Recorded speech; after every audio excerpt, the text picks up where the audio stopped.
Diphtheria అనేది upper respiratory tract infection. దీనిలో ఎక్కువగా ముక్కు, గొంతు ఇన్వాల్వ్ అయి ఉంటాయి. ఇది కార్నిబ్యాక్టీరియం డిప్తీరియా అనే బ్యాక్టీరియా ద్వారా వ్యాప్తి చెందుతుంది. రోగి తుమ్మినప్పుడు వచ్చే తుంపర్ల ద్వారా ఒకరి నుండి మరొకరికి వ్యాపిస్తుంది. డిప్తీరియా యొక్క లక్షణాలు ఏమిటి?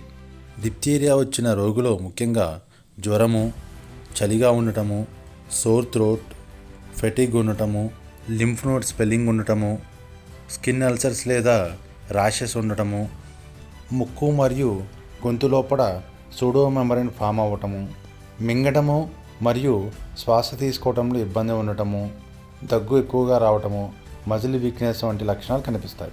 డిప్తీరియా వ్యాధిని నిర్ధారించుకోవడానికి ఏ పరీక్షలు చేయించుకోవాలి? డిప్తీరియా నిర్ధారించడానికి వివిధ రకాల పరీక్షలు అందుబాటులో ఉన్నాయి. వాటిలో ముఖ్యమైనది throat culture, PCR test, serology test, toxin detection test, gram stain test, laryngoscopy, nasopharyngeal swab test. ఈ పరీక్షల ద్వారా డిప్తీరియాను నిర్ధారణ చేయవచ్చు. డిప్తీరియా వ్యాధికి ఎటువంటి చికిత్స అందిస్తారు?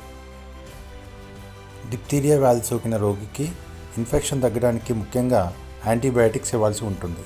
శ్వాస తీసుకోవడంలో ఇబ్బంది ఉంటే ఆక్సిజన్ ఇవ్వాల్సి ఉంటుంది.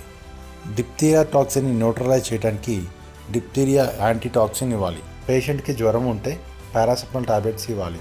హైడ్రేషన్ మెయింటైన్ చేయాలి. సరైన ఆహారం తీసుకోవాలి. ప్రతి 3 గంటలకు ఒకసారి ఆక్సిజన్ సాచురేషన్ మెయింటైన్ చేయాలి.